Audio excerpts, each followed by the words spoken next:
from your mouth to God's ears. We'll put this online so that we can get to it. We also should dive in because we have a hard stop on this. We're finishing Esther today. There's no way around it. So for those who wish, tonight, I think 7:00 for Megillat Esther will be reading out of a newly commissioned scroll. We also should. Oh wait, I have to turn this off so that you can hear me. That's a tradition that I forget to do that. We're going to do chapters 8 and 9 of Esther, and 10. So 9 is long, 10 is short, so we have to dive in. The bracha for Torah study is Baruch atah Adonai Eloheinu melech haolam asher kishanu v'tzivanu la'asok b'divrei Torah. By the way, my insight of the morning is that the last word of the book of Esther is Zaro. The seed of Mordechai, meaning the descendants of Mordechai, but literally the word for descendants used is seed, which could be a link because there's always a question of like why Hamantashen, you say it's Haman's hat, which is ridiculous, like Haman, like Alexander Hamilton, or the Revolutionary generation, or Napoleon wore a 3-cornered hat or something like that. Like that's obviously ridiculous. In Hebrew, of course, it's Oznei Haman, Haman's ears, but ears, you might notice, aren't 3-cornered, right? So it seems the real reason is that there is, my German and Yiddish speakers out there, Mun is poppy seed, Taschen pockets, right? That they're just poppy pockets that were a cookie that people ate, and somebody took these Muntaschen, these poppy pockets, and said, if you put the word ha before it, it sounds like Haman. And that seems to be, it's no deeper than that. And also like the fact that the sort of Megillah ends with this note of seed. So that might be like the link to poppy seed. But my thought this morning is that there might be a link between the idea of seed, and that might be why they adapted these Muntaschen to be Hamuntaschen. That's just where I was at. Anyway, let's get to that last word. Chapter 8 of the book of Esther. So last time, finally, the tables were turned, and tables were turned twice. First, Mordechai becomes elevated above Haman in that he gets to wear the royal garb, and Haman has to lead him on the royal horse. And then the reversal, of course, is that Esther outs Haman as the. Oh wait, I have. We have to catch his name as the bad guy, and Haman is killed. And that's where we pick up. This, by the way, is my grogger for the day. My last little Purim story. We once, as we have 3 sons, went to a minor league hockey game when we were visiting my parents in Milwaukee, and it was cowbell night, and I thought, hey, Purim. And Karen thought, what decisions have I made in my life that have led me to be in Milwaukee, Wisconsin in the middle of winter at a minor league hockey game when it's cowbell night? Which cowbell night is not necessarily a pleasant place to be.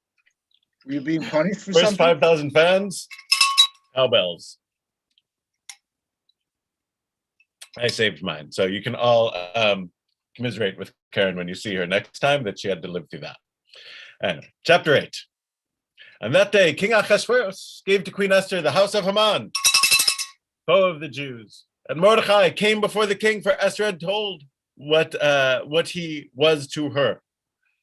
And the king removed his ring they had taken away from Haman, and gave it to Mordechai, and Esther placed Mordechai over the house of Haman. So a couple of things there, like the one, this is the further reversal, right? At the beginning of the main plot of the story, Haman gets the ring from the king, the signet ring, which again is like all of the power and things like this, like the and now it's given to Mordechai. So everything that Haman had is given to Mordechai, and this is it. Now Robert Alter puts a comma there, which is not necessarily required. That Esther placed Mordecai, and the king moved his ring that had taken away from Haman, and gave it to Mordecai, and and Esther placed Mordecai over the house of Haman. Some translate that slightly differently. Let me see what it looks like here. Oh yeah, I guess they throw it out the same way. The JSP have it the same way. I guess I always maybe was reading it the wrong way. Yeah, and Esther placed it. I always thought it was that the king placed Esther over placed Mordecai over the house of Haman, but it's Esther who does it. Verse 3. Then Esther spoke once again before the king, and fell at his feet, and wept and pleaded with him to take away the evil of Haman the Agagite, and his scheme that he had hatched against the Jews. So again, she's now crying and wailing again. Wait for it, and the king reached out the golden scepter to Esther, as he's wont to do. And Esther arose and stood before the king. And she said, if it please the king, and I have found favor before him, and if the thing be fit before the king, and I be pleasing in his eyes. Bat, eyelashes. If I be pleasing in his eyes. Let it be written, this again, like the text is plays up this sort of like fairy tale, like vector of beauty and sexuality and things like this. Let it be written to turn back the missive, the scheme of Haman, son of Hammedatha, the Agagite, which he wrote to destroy the Jews who are in all the king's provinces. For how could I behold the evil that would befall my king, and how could I behold the destruction of my birth kin? So like again, like she, this again, like the if the king were anyone else, he would know that the command to destroy the Jews is still out there, and that no one that killing Haman doesn't indicate that the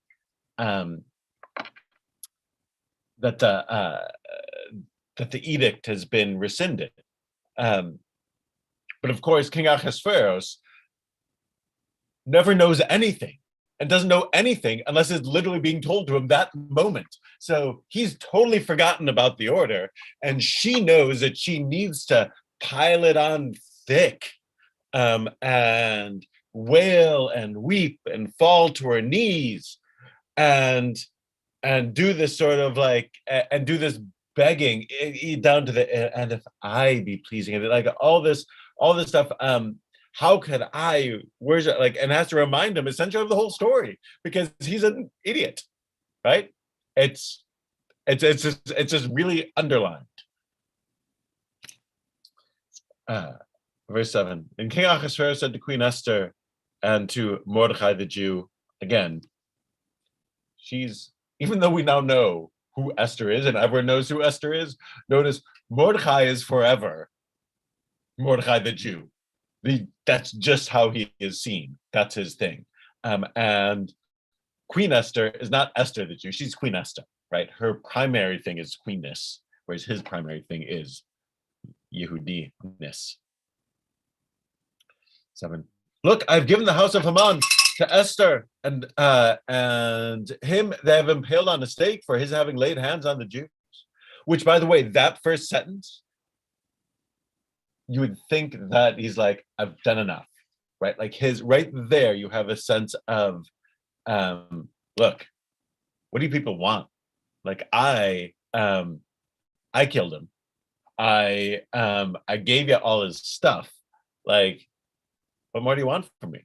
Like, so that's where he begins, but that's not where he goes. But like, you can see that if they, at that moment, if I were Mordecai and Esther, I'd have been scared about what was coming next, though they have nothing to fear. 8, and as for you, write concerning the Jews what is good in your eyes, in the king's name, and seal it with the king's ring. For a writ has been written in the king's name and sealed with the king's ring, one cannot turn back. So that's another sort of like ridiculous part of this, which is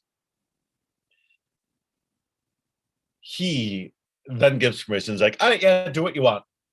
leave me out of it, but you have all the power. I gave him the power to do whatever you want. You have the power to do whatever you want. Go for it. So that's the first thing he says. And the second thing he says is, a writ that has been written in the king's name and sealed with the king's ring, one cannot turn back, which is his way of saying, oh, the order to kill all the Jews, you know what? There's no way to rescind it. It has to stand forever, which, as Alter and as other modern commentators are prone to pointing out, that's ridiculous. Like, it's you can't run a kingdom, much less a massive empire, without the ability to repeal laws for changed situations, right? Like, the idea that that you can't repeal is has to be an invention for the fairy tale nature of this story. It can't be a real thing. It does remind me of, in our world, when people mock other people for, politicians especially, for changing their positions over time, when changing your position over time is sort of a requirement of adapting to changing circumstances. Changing it without acknowledging that it's a change, that could be mocked. But the fact of change, say, like, of somebody saying that, oh, in this situation I thought this, now knowing what I know now, I think this other thing, that's sort of a requirement for being a grown-up. But so part of our modern landscape is this ridiculous sort of statement of the king of, like, oh, you should always be this thing, you should never change. But that's not the way the actual world can work. So this verse 9. And the king's scribes were called together at that time in the 3rd month, which is the month of Sivan, on the 23rd day therein. And it was written as all that Mordecai had charged to the Jews and to the satraps and the governors and the ministers of the province, from India to Kush, like from India to Ethiopia, right? This sort of this vast empire that they have. I also want to throw in there, there's a 23rd day of Sivan, which is about mid-June. So if you want the order to kill the Jews, Haman's order comes in Nisan, seemingly, or according to the Jewish tradition, certainly at the beginning of that month, or beginning, middle of the month. Because it says it's in the 1st month, so the order comes in Nisan, so late March, early April for the order. And then this, the 23rd of Sivan, is like mid-June. So when do the events of the story take place over the course of the year? The order to kill the Jews comes in probably like early April, and that this event, the order, Mordecai's order, countering it, as it were, is mid-June. So everything happens there in the springtime. The link to now, to Adar, to late February, early March, is of the following year, which is all the events that are going to follow.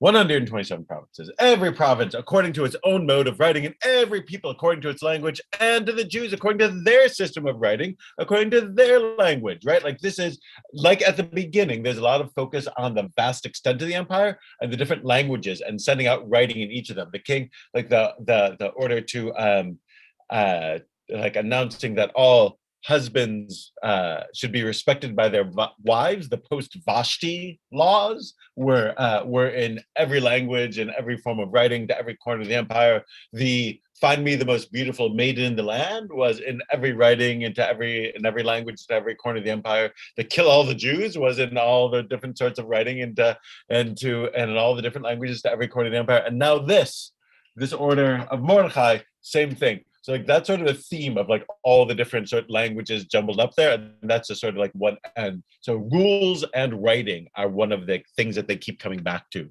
The author keeps coming back to. 10, and he wrote in the name of King Ahasuerus and sealed it with the king's ring and sent missives by the hands of courtiers on horseback, riding male horses bred of swift steeds, that the king had granted to the Jews who were in every single city to assemble and defend their lives, to destroy and to kill and to wipe out the whole force of every people and province that was assaulting them, even children and women, and to take their booty on a single day in all the provinces of King Ahasuerus on the 13th day of the 12th month, which is the month of Adar, the copy of the writ to be given as a rule in every single province, manifest to all the peoples, and for the Jews to be ready on this day to take vengeance on all their enemies, period. That, I think, is the all-time champion for run-on sentence in the Hebrew Bible, for those of you who are into linguistics, and there's a lot there. So, one,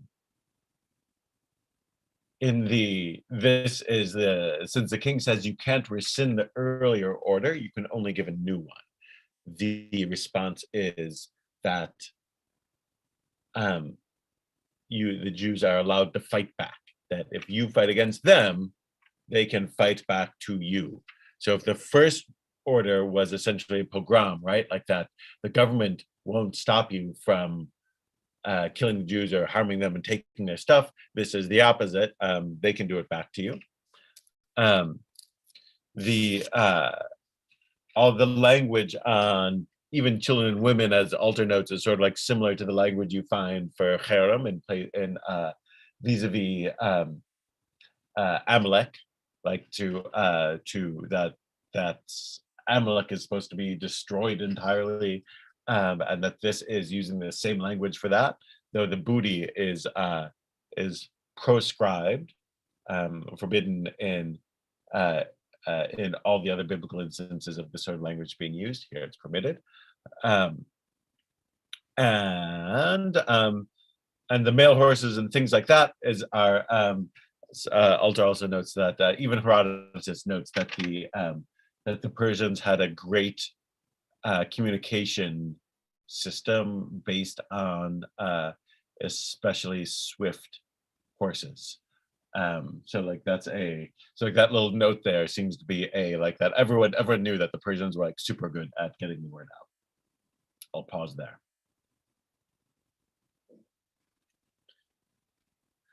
Anyone? So this is the counter order. If they come to kill you, you can kill them. If they don't come to kill you, you don't get to kill them. And that this is going to happen on the 13th of Adar. So this is mid-June, and this is getting word out for something that will happen, late winter, early spring. The rest doesn't follow very well, because it talks about how many people the Jews kill, and there's thousands and thousands and tens of thousands of them. You wouldn't think that would make us happy, because presumably then tens of thousands of Jews got killed also. You would think, I don't know, maybe, I don't normally think of us as being terribly well prepared for battle. All right, so good point. Let's hit that question as we work our way through chapter 9. Okay. It's a good point. It's a good point to bring in. Let's hit it in a moment. This is just the permission to do so. Take vengeance on their enemies. The courtiers riding the male horses went out rushing urgently at the king's command, and the rule was given out in Shushan, the capital. That little last note there is because obviously you didn't need all this fancy thing for the locals, but it's saying that the locals got the order as well, and that's setting us up for what comes next. And obviously it takes a while. Like if they're going from the what's now the Iran-Iraq border to India to Ethiopia, like you need a few months to get the word out. To every corner of the kingdom. Rabbi, I'm a little confused here. They can take vengeance only if the other guys kill them. Only if they're attacked. Yeah, might they not be pretty dead by the time they fight back? Right. So that's it. So this is the permission was given for the pogrom, as it were, to take place on the 13th of Adar, and this is saying that on the 13th of Adar, anyone who tries to kill you, you can kill. Oh, I misunderstood. I thought they were ready to crank up in June to go Yeah, after no. the Jews. So it's all like being set up for this one day, Gotcha. Okay, thank you. which is again part of the sort of like silly element of the story. 15. And Mordecai came out before the king in royal guard, indigo and white, and a great golden diadem and a wrap of crimson linen. This, of course, is Mordecai when not so long ago was dressed in sackcloth and ashes, right? Like he was in mourner's garb, famously embarrassing to Esther, who was like, "Can't you change?" And she sends him a change of clothes. And then Haman has to dress him in royal garb. And now he's still wearing the royal garb. He's still sort of decked out in that outfit.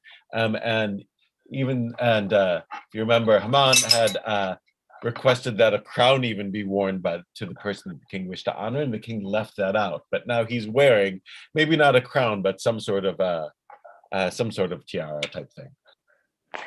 Rabbi, Yep. in Alter's book, he said that Mordecai is said to wear an atara.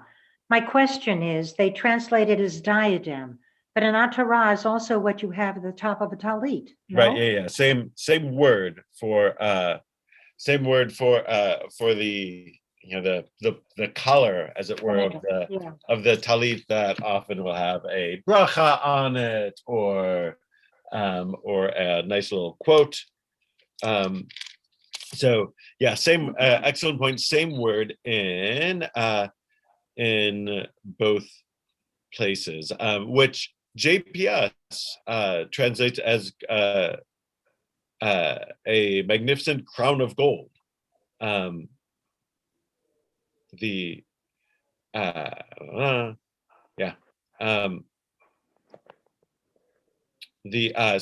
same word in each case. It just means sort of like the capstone of, right? Just like the atara is like the capping of the crown, as it were, of the talit. Tells you what the top is. Same thing here. One other quick question on the fight that is the 13th of Adar. I get the notion that trained troops are going to come, the Jews, right? These are the heavy hitters, right? This is the army, right? And the Jews are going to fight them back with what? So this is similar to Rana's question. We'll get there. Let's go. We're going to get there in a moment. But good question. So he's all decked out. This is where we're at now. The other sense of reversal here, by the way, that's important, that the rabbis bring in is that Mordecai, who was in mourner's clothes and all but left for dead, is now second in command, wearing royal robes and making royal decrees. This is reminiscent of Joseph. Yosef also was left for dead, wearing prisoner's clothes, and then suddenly raised up to wear royal clothes. The king specifically gives him royal clothes. The pharaoh does, and gets to issue decrees in the king's name. The rabbis say, it says that Mordecai, the text at the beginning, when we were introduced to Mordecai in chapter 2, said he's from the tribe of Benjamin. Benjamin, of course, is the son of Rachel. Joseph, of course, is the other son of Rachel. Both of the sons of Rachel have the same experience. Both of the tribes are these are signature tribes where we have a character who's brought low, and then to the lowest of the low, and then raised to the top of the top. And the city of Shushan was merry and rejoicing. For the Jews there was light and joy and gladness and honor. You know this line. This line, verse 16, is said at the beginning of Havdalah every week. If you ever do Havdalah, the beginning of Havdalah is that line. La'udim hayta ora v'simcha v'sason v'ikar. Then we add on Kehi Elanu, right? So Havdalah begins with, for the Jews there was light and joy and gladness and honor, so shall it be for us. So that line is copied and pasted from this spot into the weekly liturgy. In every single province, in every single city where the king's command and his rule reached, there was joy and gladness for the Jews, banquet and holiday, and many of the peoples of the land were passing as Jews, for the fear of the Jews had fallen upon them. Another great line. The one, everywhere. Two, banquet and holiday. This is again the same mishteh, the same drinking feast. It's like we begin with drinking feasts, and then the king is always seen at drinking feasts, and Esther has for the king and Haman a drinking feast. Now the Jews are the ones having a drinking feast. Everyone, by the way, in this story seems to have drinking feasts. It's a theme. And others were passing as Jews. This doesn't, again, in the ancient world is altered. Notice there's no means of conversion. This seems to be that people were like, oh, they're going to fight back, and this is anticipated. Rana and Norm's questions, like the people are afraid of what's going to happen, so people start sort of aligning themselves. There's a sense that the Jews here are ascendant and merit being feared. Pause. That's chapter 8.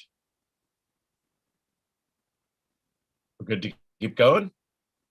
All right. Chapter 9. And the 12th month, which is the month of Adar. So we're fast forwarding from Sivan, which is the 3rd month, right? Nisan, Iyar, Sivan. Now we're in the 12th month. 12th month, which is the month of Adar. And the 13th day therein, which is today. Today is the 13th of Adar. When the king's command and his rule came to be enacted, on the day when the enemies of the Jews hoped to dominate them. And on the contrary, which is the theme of the whole book, right? Everything turns around.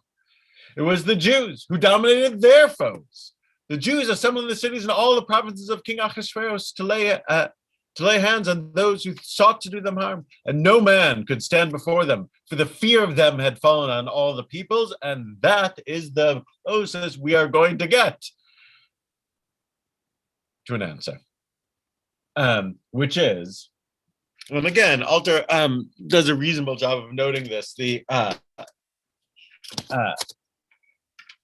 fact that the Jews are granted permission to fight back, which seems to be Mordecai's great brainstorm of like, if I can't pull back the decree, what can I do? I can just like try to balance it out. If you're going to fight us, we can fight you. So it's in no way a given that the Jews, a small minority, who Rana and Norm again, I said like, well, with what like you're suddenly like the key warriors of the world. And again, let's assume that they're the Jews of the ancient world were maybe more balanced out than the Jews of New Jersey are in terms of physical strength or ability to fight or military knowledge and things like this. Like these, let's not take our stereotypes of Jews of today or of the last 100 or 200 or 500 years and throw it back on them. There's no reason to do that. And yet, this is part of the fairy tale of the story. Just like all these other elements are sort of like fanciful and fantastic, so too this one. The idea that that sort of like no harm befalls the Jews is part of the legendary character of the holiday. That's the idea of what's going on, and the explanation is given right there. The fear of them had fallen upon the people, and no one could stand before them. So this is it's psychological warfare. They were once they saw Mordecai and Esther in charge, once they saw what had happened to Haman, that the guy who was so powerful ended up hanging from the gallows in short order. Like this is that's everyone's like, whoa, everyone was scared, and nobody could mount a serious offense, as it were, and they were all defeated by the Jews. The Jewish Study Bible puts it this way: the gleeful violence that permeates this chapter is part of a carnivalesque character of the book and should not be taken seriously. This is an orgy, not a massacre. Rabbi, this, Great line. this is even a bad farce. I mean, This they should is at least set us up for some guys warming up in the bullpen looking tough. right. To go Nope, from just this is again, this is part of the nature of it, where it's just sort of it's the same thing. This is in the same spirit as to take this too seriously is to take the one night stand contest from chapter 2 seriously, right? Like that's meant to be serious again, though that's non-consensual sex is, that's played for laughs and for farce. Serious as killing people is, this is played for laughs and for farce. But isn't this the case where, I mean, we know what the king likes. He eat, drink, and be merry, and then let's keep doing it. Why do we think that the rest of his dominion are soldiers? Why aren't these guys who want to just go party all the time? Right. So yeah, maybe they weren't crack units. I don't know. This is almost, I'm sure I'm the right audience for this comparison. This is almost the last scene of Blazing Saddles, right? Like where everyone just sort of starts fighting, and that's like when Ed says, "Oh, like this is," it's quoting the JSB, like this isn't a massacre. This is like an orgy, meaning that it's supposed to be like it's a fun romp of violence, and like that's what it's supposed to be. It's supposed to be this wish fulfillment of what if all of the people who hate you suddenly were like you just like are able to wipe out like that. That's a sort of wish fulfillment thing going on, just like this consequence-free sex is part of that like wish fulfillment thing. This, what if all your enemies were eliminated and you need like you need a way to make that happen? That's what's going on here. It's consequence-free violence, consequence-free sex. This is you don't have to watch that many Hollywood movies to know that these are sort of like still like work in people's minds. That's what's going on here. I don't think it's supposed to be serious. Everyone in the ancient world would have known that this never actually happened. It's just it's supposed to be just this sort of excuse for celebration.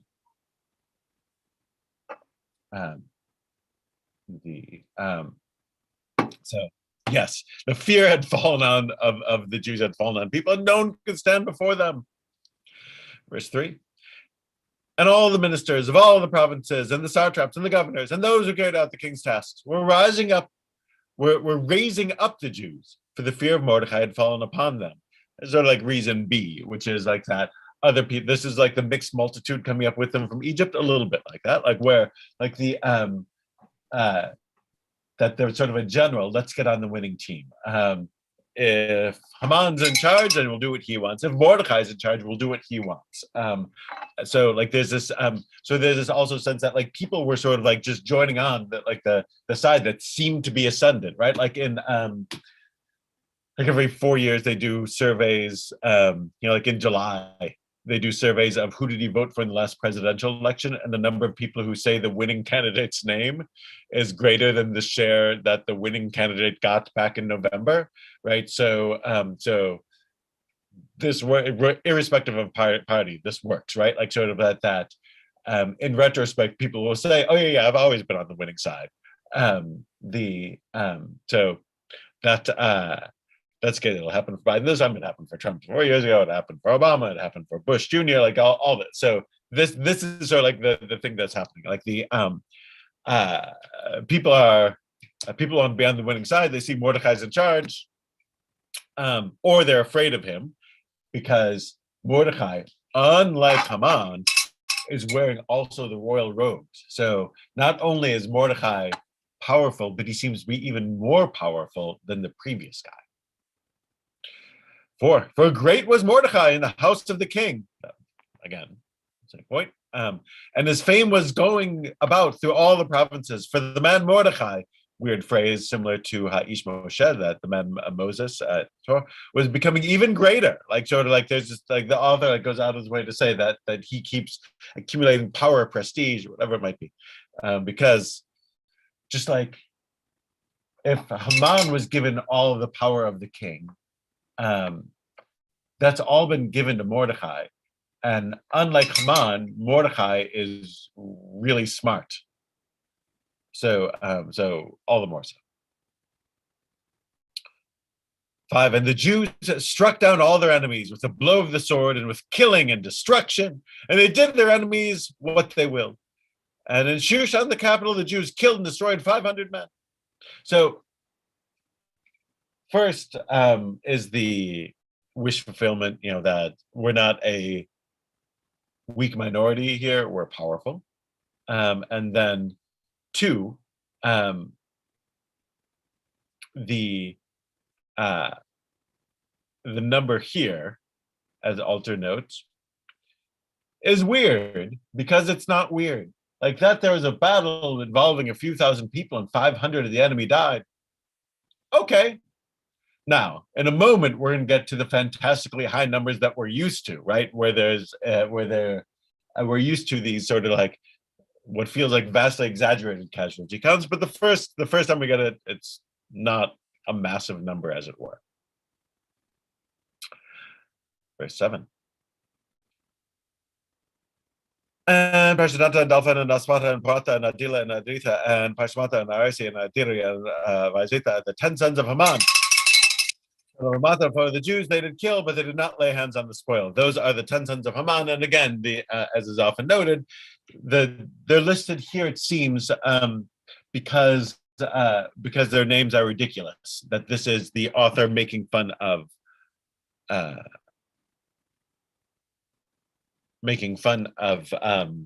Persian names that sound funny to the Hebrew author. We had never heard of these guys before, but now they're all killed. Tradition is at once. But they did not lay hands on the spoil, even though it says they could. They didn't, which is in line with how Amalek gets treated, right? You're not supposed to take the spoil. On that day, the number of the slain in Shushan, the capital, came before the king. The king said to Queen Esther, in Shushan, the capital, the Jews killed and destroyed 500 men, the 10 sons of Haman. And the rest of the king's provinces, what have they done? And what is your position? And it will be granted to you. And what more is your request? And it will be done. And the king here is weird. Like, it seems weird that he's coming to Esther for casualty counts. Right? Like this is, again, he doesn't know what's going on around him. He like catches word of this and he goes to Esther for like the military update. And then he like unbidden like asks her like, is there anything else you want? When there's no indication that there'd be any reason for her to ask anything else. But as Alter notes, like has the feared monarch become a luxurious husband, constantly asking his wife what he can do for her, right? That the new Achashverosh is henpecked, as it were, and always just sort of like asking Esther what she wants, and he's now overly solicitous. Anyway, we got to get through the whole long chapter. 13, and Esther said, if it please the king, let it be granted to the Jews who are in Shushan tomorrow as well, to do according to today's rule, and let Haman's 10 sons be impaled on stakes. So this is her big request. Apparently there's more that needs to be done in Shushan. She wants an extra day of the defense rule. The defense rule, of course, being you're free to kill anyone who tries to kill you. And can we re-kill Haman's sons? They're already dead. So this seems to be like a warning thing where, again, Alter thinks impale instead of hang, whichever it is, where their bodies are going to be mutilated and publicly displayed. That's what's going on here, because of course they're already dead. Why she asked this is not entirely clear. It could be, again, that if the whole story is meant to be an etiology, an explanation for why Purim exists. You can all obviously read the book either way. You read it as this happened, and so we have Purim. That's the pshat. That's a basic sense of the text. Or you could be an epikurean. You could be a skeptic and say that they had Purim. They had this carnival festival day that they were celebrating, and they needed a reason for it, and so they created the story or married the story to the holiday. And in some places, that holiday was celebrated for 2 days or was celebrated on a different day, and they need an explanation for why it's celebrated on 2 days or on a different day, and this is the reason for it. Verse 15, the Jews who were in Shushan assembled as well on the 14th day of the month of Adar, that's tomorrow, and killed 300 men in Shushan, but they did not lay hands on the spoils, right? And the rest of the Jews who were in the king's provinces assembled and defended their lives and had respite from their enemies and killed their foes, 75,000. But they did not lay hands on the spoils on the 13th day of the month of Adar, with respite on the 14th day therein, and they made it a day of banqueting and rejoicing. So there we get our high number, 75,000 dead. How does this happen? We don't know. Who is doing the fighting? We're not told. We're just given this sort of like high casualty count. And again, I think the whole thing is being played for farce. Though there are traditions, I've read Christian commentaries that are sort of horrified by this, because if you take it at face value, it's just a lot of death and it's not all that happy. And who's so who's so sick as to celebrate mass killing? Fair point, totally fair point. Again, I think the only way to really make it work is to say no actual Persians were injured in the making of this holiday, right? That it's just a fanciful story of and again, like we can like it, we can not like it, but like there are Hollywood movies that play violence for laughs. Quentin Tarantino movies, or there are vast genres of movies where these sort of things are played for laughs. And again, of course, in fairy tales, the same thing. In fairy tales, there somebody's going to get, some evildoers going to get his comeuppance, and it's not a bad thing. It's just, we got rid of the evil guy. He was, and now we celebrate. So that seems to be what's going on. But Rabbi, excuse me, it is a very discordant note. Yes. Because I'm really trying to get on board with what you're saying, but I'm not, it's not too easy. Nope. No. So if you actually, this is why always at the end, like the chapter 9 is clearly the longest and one that we always rush through. And I'm always happy that that's the case. Rabbi Sisi said that I'm not sure exactly what she did with it. She said that yesterday with Hebrew High Kids, she did some teaching on why we rushed through the last chapter, or why nobody's paying attention at the last chapter. And apparently it's for that reason. It is a discordant note, especially if we're supposed to take, human life seriously and things like that. There's cognitive dissonance at the very least of killing people for laughs. And obviously it's the same thing, from the beginning chapters where we're again playing what is, essentially rape for laughs, and the same is true for Vashti, and the same is true for Esther, and the same is true for the whole sexual situation of the whole thing. So yes, all that is the case. And here we are. I would say that this stuff is actually, at least these people are guilty of trying to kill Jews. So you can say that it's weird that you're celebrating it, but VE Day you celebrate, when after you've won the battle, you have a celebration. That's the way it works.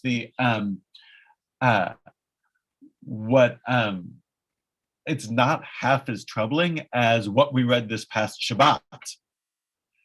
On Shabbat Zachor, when we read about the command to kill Amalek, and Samuel, the story from First Samuel, when the kingship is taken from Saul because Saul is insufficiently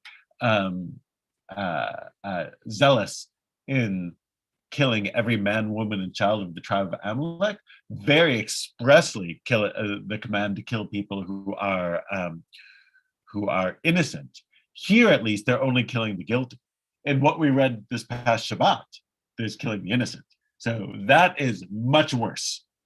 So I know it's not good rabbiing to say that, oh yeah, if you have a problem with this, this is nothing. We got stuff here that's totally worse than this. Nevertheless, I think it is part of the fairy tale aspect of it. Some people, again, Quentin Tarantino's made millions off of people laughing at extreme violence. That's what's going on here. It's not unique to Hollywood.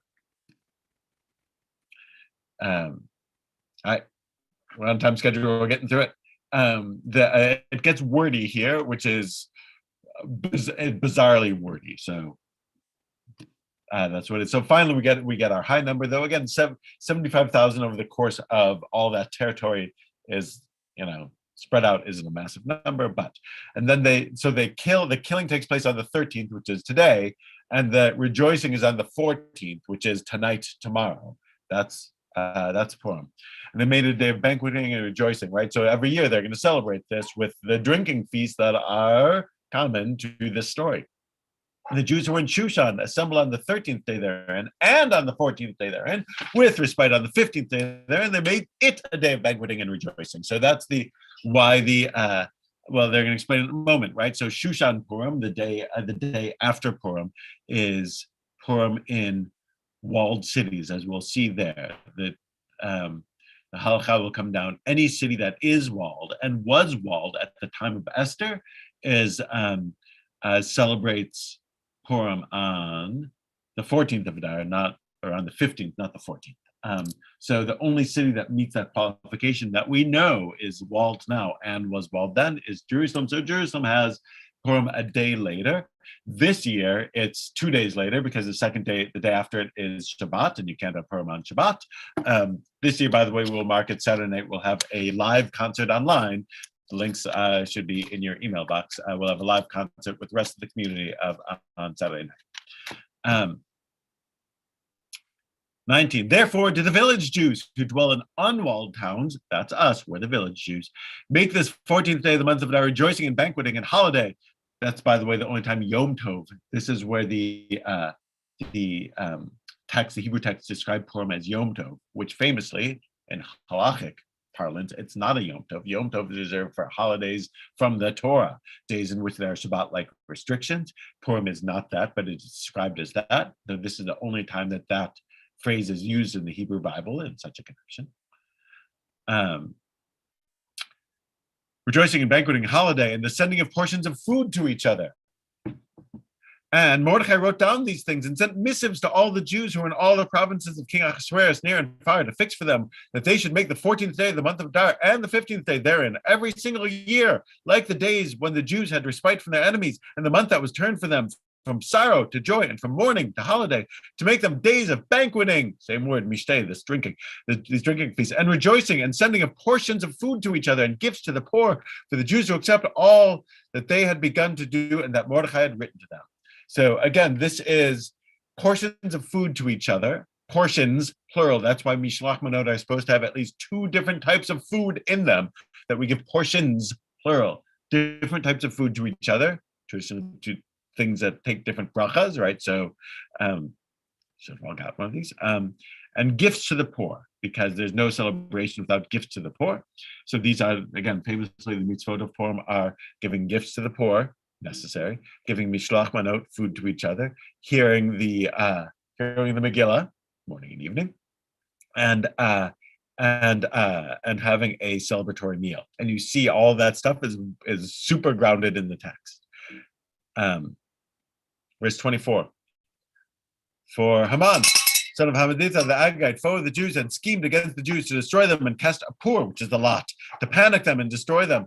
And when she came before the king, he said with a missive, let the evil schemes that he hatched and the Jews turned back on his own head, and they impaled him and his sons upon the stakes. Therefore, they have called these days Purim by the name of Pur. Again, notice how the author has to explain the Persian term to his Hebrew-speaking audience. goral in Hebrew, pur in Persian. Therefore, by all the words of this epistle and what the king had seen concerning this and what had come upon them, the Jews fixed and accepted for themselves and for their seed and all who had joined them with them, never to be violated, to make these 2 days. And they were written according to their time in every single year, and that all these days should be remembered and done in every generation, clan by clan, province by province, city by city, and that these days of Purim shall not pass away from the midst of the Jews, and their remembrance shall not come to an end from among their seed. That, by the way, that line there where it says that the Jews fixed and accepted for themselves is the line that is used in other spots in the Midrash when the rabbis will say, wait a minute, if the Torah was accepted under duress, either the mountain was held above the Israelites and God says to them, like if you accept the Torah, great, but if not, I will drop the mountain on you. Or at the very least that they're stuck in the desert, God's dependent upon them for food, they don't really have a choice. There's no consent here. They didn't really consent to receiving the Torah. Here, when it says the Jews accepted for themselves and their seed and their descendants, that's the counter, that they didn't accept it in the time of Sinai because they were coerced into accepting the Torah. But here, they accept for themselves, taken out of context, all of the Torah. This is the proof text for that story. Verse 29, we're keeping on. And Queen Esther, daughter of Abihail, with Mordecai, the Jew, wrote with full authority to confirm this Purim epistle once more. Lots of writing and lots of sending. This is, again, the weird preoccupation of the author. And missives were sent to all the Jews, to the 127 provinces of the kingdom of Ahasuerus, words of peace and truth, to fix the days of Purim in their times as Mordecai the Jew and Queen Esther had fixed for them, and as they had fixed for themselves and for their seed, just as they had fixed for themselves matters of fast and their supplication, and Esther's dictum fixed on these matters of Purim were written out in a missive. Why all this writing? Who knows? Chapter 10, we're finishing the book, and then we're taking questions, so I'll make sure we finish. And King Ahasuerus imposed forced labor on all the land. What a nice note to end on. And all the coastlands. These are corvées, sometimes defined as taxes, that either there are taxes levied upon them, showing his strength, or that people, in lieu of paying taxes, are doing sort of like road work. And the coastlands were the islands of. And all of the acts of his authority and his might, and account of Mordecai's greatness to which the king raised him, are they not written in the book of the acts of the kings of Media and Persia? This is like in the book in Kings, we kept hearing, and all the things that King so-and-so did, are they not written in the annals of the kings of Israel or the kings of Judah, right? We heard that 100 times, or maybe 24 times. Same thing here, the act of the books of Media and Persia. For Mordecai the Jew is second to King Ahasuerus and great over the Jews, in favor with his many brothers, seeking the good of his people and speaking peace for all its seed. There we are. All about peace and love and understanding.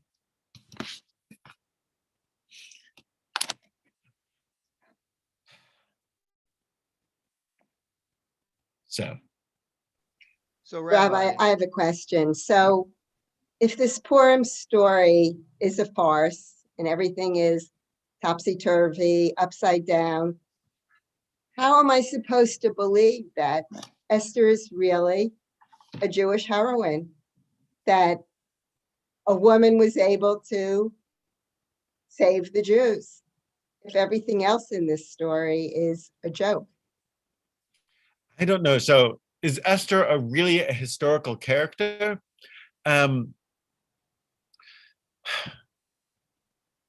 don't know that. As beginning and end of all these classes should end with the same thing, which is that you have to hold both at once. On one level, we're to take this as truth and as spiritual truth and as guiding wisdom for our lives. And with another part of our brains, we're supposed to understand that this isn't supposed to be true the way what you read in the newspaper this morning is supposed to be true. It's a different sort of it's a different sort of writing. It's meant to teach us a certain something, but is it meant to tell you that there's an actual Queen Esther who actually exists in history and actually did this stuff? Like, with one side of your brain, I think you're supposed to know that that to take that one with a grain of salt, and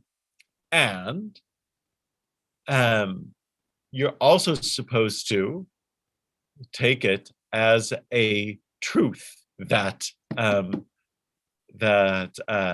Esther's bravery saved the people. It is both at once, and you have the same question. You should have the same question about Pesach.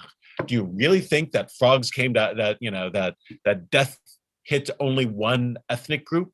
Do you really think that darkness hits one group and not another group? Do you really think that that seas split on command and that one side walks through on dry ground and that 2 million people walk? There are two things going on in all of these stories. One is that it teaches us truths, and the other is it's not as simple as being accurate or inaccurate. It is a different genre of literature. Rabbi, is this essentially a happy story for rejoicing at the arrival of spring in the same way that Hanukkah is a light-filled story in the depth of the dark of winter? So, I mean, and that is why they're popular. Meaning, Hanukkah, I'm of the opinion, Hanukkah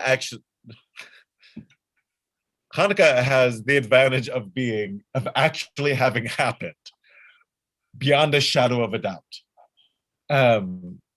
It has a disadvantage of not having a biblical book that we get to ground it in. But Hanukkah actually happened, and it actually happened on the dates in question. The Purim, it's reasonable to think that, and I think you can even say that the Exodus actually happened, even if it didn't happen in literally the way that it's described. This seems to be a totally different thing. I do think this is a story. I don't know about spring. It could be linked to spring. Again, like famously, Mardi Gras is around the same time, and Holi, the Hindu celebration of color and joy and things like this, is often on the same day because it's also a lunar calendar. So I don't know if it's the same day this year, but some years it's the same day.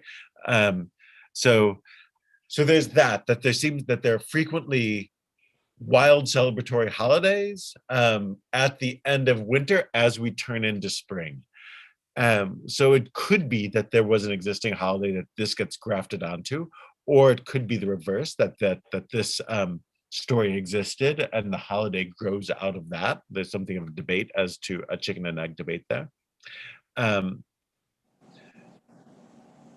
it's also hortatory, meaning it's meant to teach us, inspire us to a certain way of life. And that's true of all of this stuff, which is to say, there's some, I hit last night. I'll occasionally cite my Churchill biography that I'm reading, which is awesome. Churchill in the early days of the war, before he becomes prime minister, when Neville Chamberlain is still prime minister in the early days of World War II, is the Lord of the Admiralty, like he's head of what we call the Navy, and he gives vastly exaggerated figures of how many German U-boats Britain has sunk, wildly exaggerated, and the author cites his exaggerations, which you could call lies, and quotes from a later point in the war after Churchill had become prime minister. Asks if he was lying about something, and Churchill's response was, "I have lied many times in service of my country, and I will lie many more." And his point, Churchill's point, is that, look, to get us through this, we have to believe a certain thing. If we're going to win this war, we have to believe something, and that thing may or may not be grounded in the literal truth, but we actually need to believe it to win. And I think there's a version of that going on here.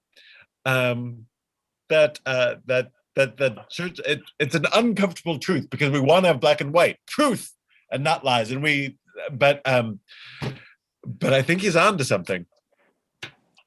Rabbi, Yep. how would you describe the evolution of rabbinic thought towards this book? Clearly, they put it in our holy text, so somebody considered it to be very holy for whatever reason.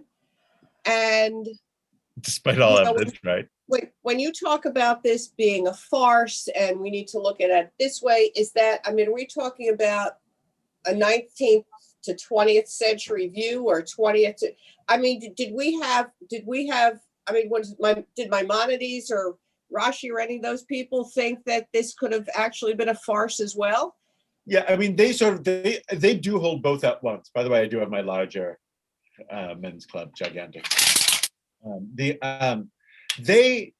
on some level hold both at once, which is that Purim obviously is celebrated the way Purim is celebrated, with costumes and with silliness and with merrymaking and with drinking, which is very different from everything else. Everything else is treated, with like a sense of fear. This is treated with such a light touch.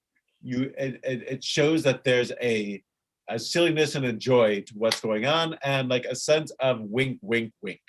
Like the text is obviously bawdier than most other stuff that we deal with. There's no way around it. They know it too.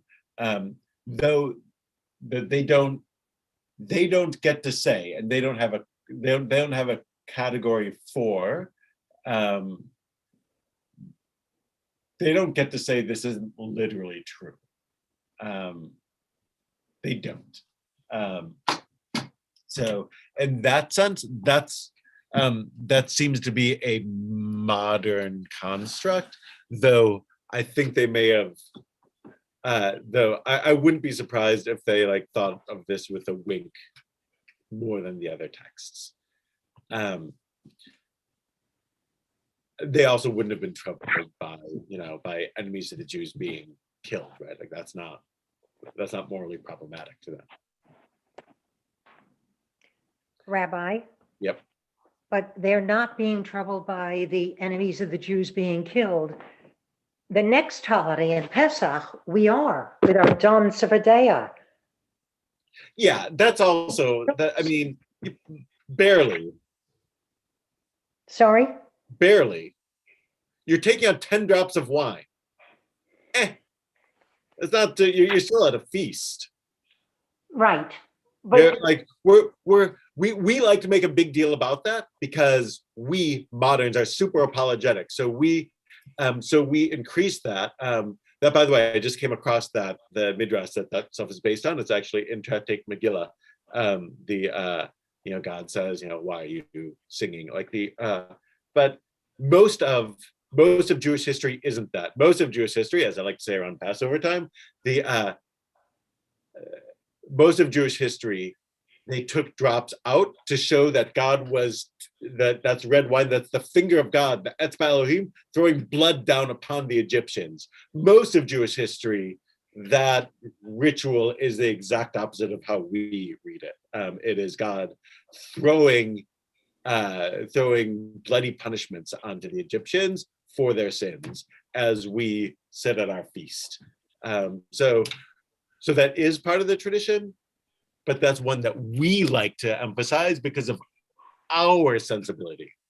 And it is 100% in the tradition, but it is not the entirety of the tradition.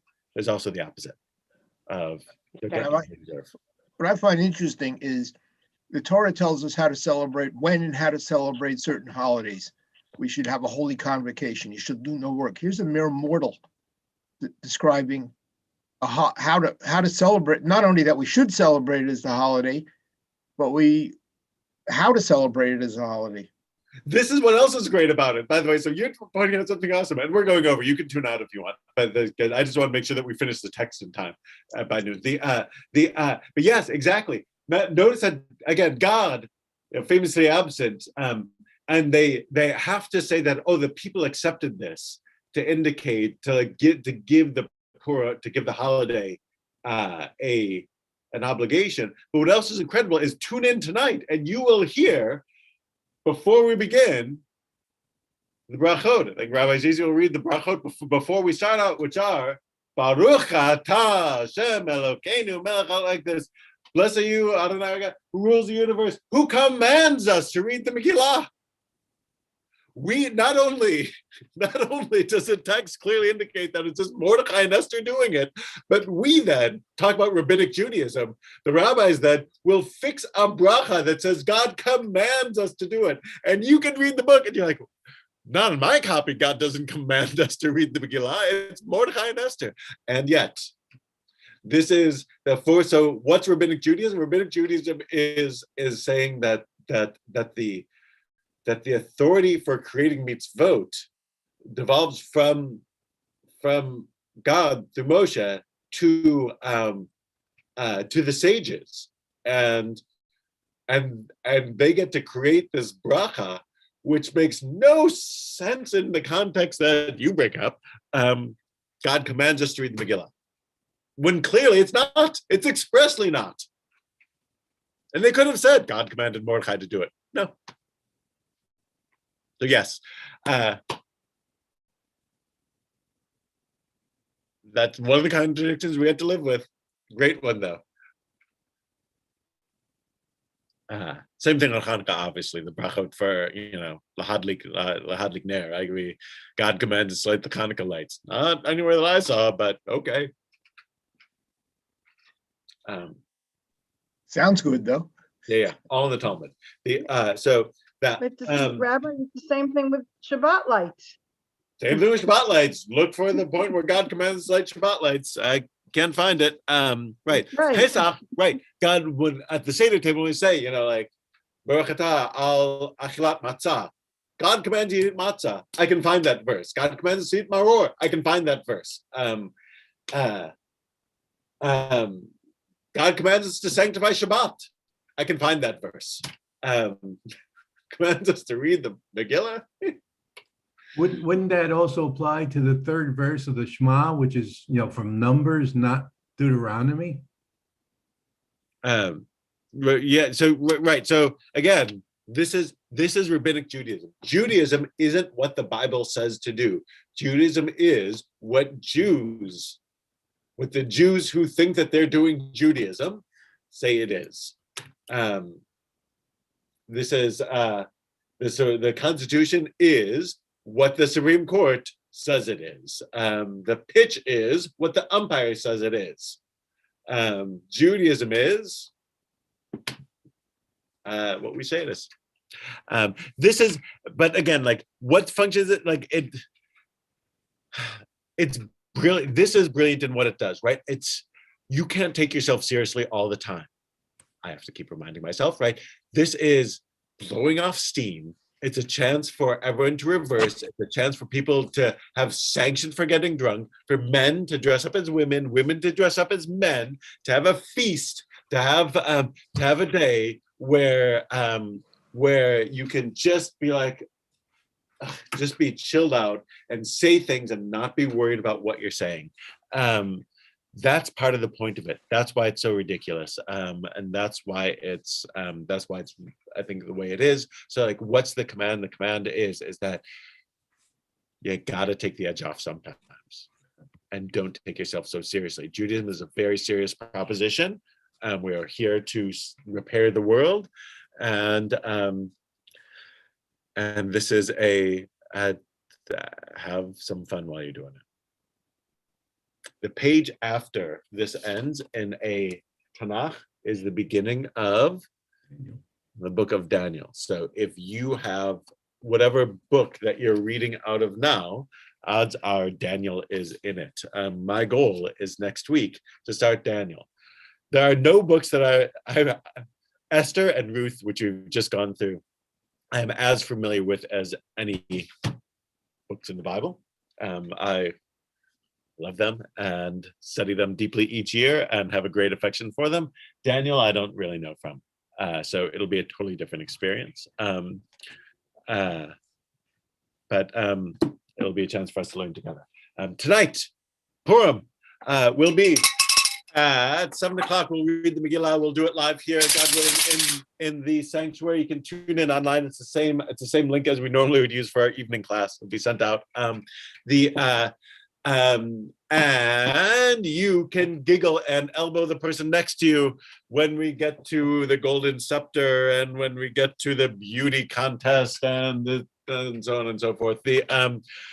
Tomorrow morning we'll read it again. Davening will start at 7:30. We'll get to the Megillah reading about 8:10 or something like that tomorrow morning.